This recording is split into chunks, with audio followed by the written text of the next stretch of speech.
नमस्कार, मैं रवीश कुमार। 4000 से अधिक घर, दुकान और स्कूल वगैरह तोड़े जाएंगे। क्या आपको पता है कि अतिक्रमण हटाने की इतनी बड़ी कार्रवाई हो रही है? दिल्ली से 280 किलोमीटर दूर हल्द्वानी में हजारों घर तोड़े जाने हैं। यहां के लोग उत्तराखंड के हाई कोर्ट में मुकदमा हार गए हैं। रेलवे अपनी जमीन को खाली कराने का मुकदमा जीत गई है। इसके बाद इस जगह को खाली कराने का नोटिस भी दिया गया है। यह नोटिस अखबारों में भी छपा है कि रेलवे विभाग की जमीन पर जो भी अतिक्रमण किया गया है उसे 1 सप्ताह के भीतर खाली कर दें, वरना हाईकोर्ट के आदेश के अनुसार ध्वस्त कर दिया जाएगा। इस इलाके में अल्पसंख्यक समुदाय के लोग रहते हैं, मगर केवल वही नहीं रहते, बहुसंख्यक समुदाय के लोग भी रहते हैं। उनकी संख्या तुलनात्मक रूप से काफी कम है। अतिक्रमण के नाम पर वर्षों से रहते आए इन लोगों के घर अब टूट जाएंगे। यह बस्ती अवैध घोषित की जा चुकी है। वर्षों से रेलवे की जमीन के किनारे लोग बसते रहे हैं।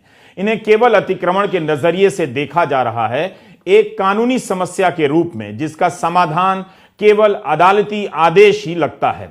इसलिए अब इनके घरों को तोड़ा जाना रुक नहीं सकता और लोगों को गलत नहीं लगेगा। लेकिन जिनके घर तोड़े जाएंगे, जो बेघर हो जाएंगे, उनका क्या होगा? जब हमने स्थानीय अखबारों में छपी खबरों को पढ़ना शुरू किया तो इसका कोई जिक्र नहीं। इतने हजार लोग हटाए जा रहे हैं, उनके घर तोड़े जाएंगे, लेकिन उन्हें कहां बसाया जाएगा इसका कोई जिक्र नहीं। यहां के लोग चाहते हैं कि उनकी आवाज सुनी जाए, इसलिए कभी कैंडल मार्च कर रहे हैं तो कभी धरना प्रदर्शन। हल्द्वानी के इस इलाके में हाहाकार मचा हुआ है। अमीरों की बस्ती में भी अतिक्रमण है, मगर उनके इलाके में अतिक्रमण हटाने की ऐसी जल्दी बहुत कम दिखाई सुनाई देती है। गरीबों के घर अतिक्रमण और अवैध करार दे दिए जाते हैं। ऐसी बस्तियों को देखने का नजरिया हमारा इसी तरह बना दिया गया है। किसकी बस्ती टूटेगी इसे राजनीति भी तय करती है, और किसकी नहीं टूटेगी यह भी राजनीति तय करती है। कोर्ट के आदेशों से भी तय होता है। दिल्ली में जब लोगों ने कानून तोड़कर अपने घरों के ऊपर एक मंजिल और जोड़ ली तो डबल स्टोरी को मान्यता देने का लंबा आंदोलन चला और मान्यता दी गई।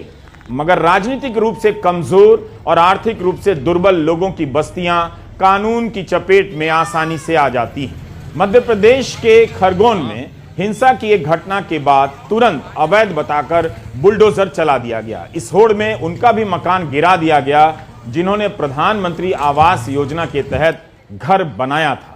दिल्ली के जहांगीरपुरी में भी अतिक्रमण हटाने की कवायद चल रही थी, मगर प्रशांत भूषण और दुष्यंत दवे जैसे वकील सुप्रीम कोर्ट चले गए।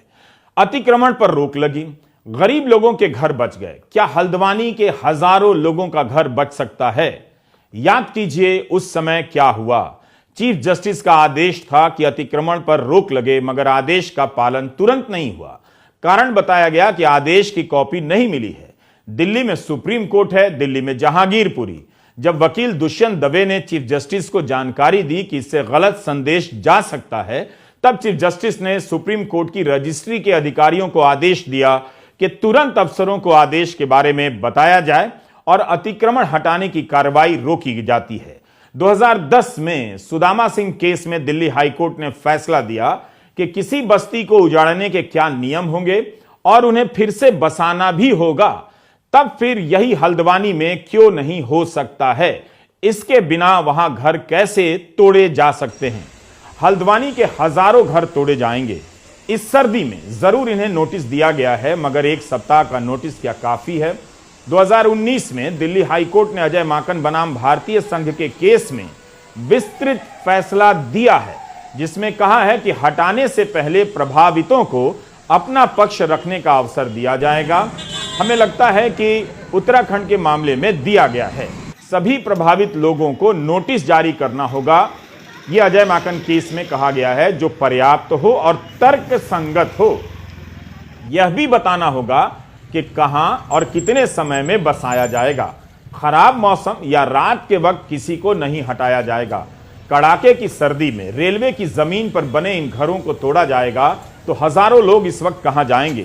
दिल्ली हाईकोर्ट के आदेश के हवाले से क्या यह सवाल हल्द्वानी के मामले में जायज नहीं है कि इन लोगों को बताना होगा कि कहां और कितने समय में बसाया जाएगा?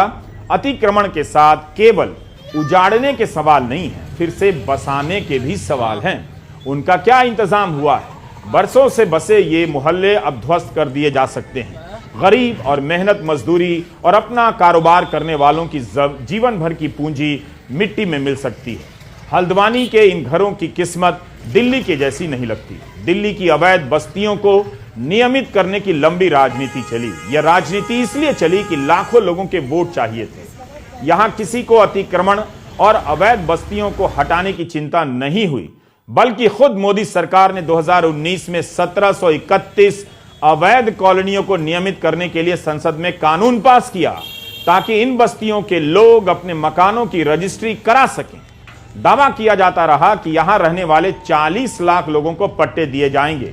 यही किस्मत हल्द्वानी के इन मकानों की क्यों नहीं हो सकती है? यह कैसा इंसाफ है कि एक तरफ 40 लाख लोगों की बस्तियों को तोड़ा नहीं जाता है, उन्हें अवैध से वैध कर दिया जाता है, और एक तरफ हल्द्वानी में हजारों लोगों के घर तोड़े जाने के कगार पर हैं। बल्कि मेरी राय में दिल्ली में बहुत अच्छा हुआ कि अवैध बस्तियों को तोड़ा नहीं गया। इतने लोग कहां जाते? इसलिए मेरा सवाल है कि हल्द्वानी में इतने लोग कहां जाएंगे? क्यों इनके मकान तोड़े जा रहे हैं? गरीबों की आवाज राजनीतिक स्तर पर क्यों नहीं सुनी जा रही है? यह साधारण मामला नहीं है। 4000 मकान तोड़े जाएंगे। इसी तरह गुरुग्राम में याद कीजिए, खोरी गांव में क्या हुआ? 5000 घर तोड़े जाने थे। जंगल की जमीन पर लोगों ने घर बना लिए। ये मकान भी सुप्रीम कोर्ट के आदेश से ही तोड़े जाने थे, मगर कोर्ट ने पूरा ध्यान रखा कि इन लोगों को कहीं और भी बसाया जाए। स्थायी मकान बन जाने से पहले अस्थायी तौर पर रखा जाए, किराया दिया जाए। ऐसी जगह हो जहां पर घर मिले तो पानी हो, शौचालय हो और बिजली की व्यवस्था हो। इसके लिए फरीदाबाद नगर निगम से कहा गया कि कब तक यह काम होगा, हलफनामा दीजिए। जिन लोगों को घर मिला वे फिर सुप्रीम कोर्ट जा सके कि घर रहने लायक नहीं है। फिर भी इन लोगों को तुरंत बसाने पर भी जोर दिया गया। क्या हल्द्वानी में इसकी तैयारी की गई है कि हजारों घर तोड़े जाएंगे तो इन्हें सरकार कहां मकान देगी, कब मकान देगी, कहां पर फिर से स्कूल बनेंगे? जिनके स्कूल टूटेंगे वे बच्चे कहां पढ़ेंगे? 2017 में भी हाई कोर्ट ने रेलवे की जमीन पर बसी इस बस्ती को तोड़ने के आदेश दिए थे, हल्द्वानी में ही। लेकिन उत्तराखंड सरकार सुप्रीम कोर्ट चली गई। इस वक्त उत्तराखंड सरकार सुप्रीम कोर्ट क्यों नहीं जा सकती है? उस वक्त सुप्रीम कोर्ट ने हाई कोर्ट के आदेश पर रोक लगा दिया। हल्द्वानी की रेलवे की जमीन पर बसे इन घरों में रहने वाले लोगों की नींद उड़ गई है। वे मीडिया चिल्ला रहे हैं, धरना प्रदर्शन कर रहे हैं, चाहते हैं कि दिल्ली तक उनकी आवाज पहुंचे, लोगों की नजर पहुंचे।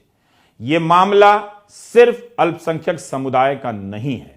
अगर आप इसे देश भर के स्तर पर देखें तो चाहे बहुसंख्यक हो या अल्पसंख्यक हो, अतिक्रमण हटाने के नाम पर उनके ही मकान शिकार होते हैं। अमीर लोगों के मकानों में इस तरह की एक मुश्त कार्रवाई आपको बहुत कम नजर आएगी। उनके मसले को, हल्द्वानी के लोग यही चाहते हैं कि उनके मसले को मानवीय आधार पर देखा जाए। पहले के अतिक्रमण पर जो रोक लगाई गई है और फिर से बसाने की जो व्यवस्थाएं हैं, जो आदेश हैं, उसके आधार पर भी देखा जाए। नमस्कार, मैं रवीश कुमार।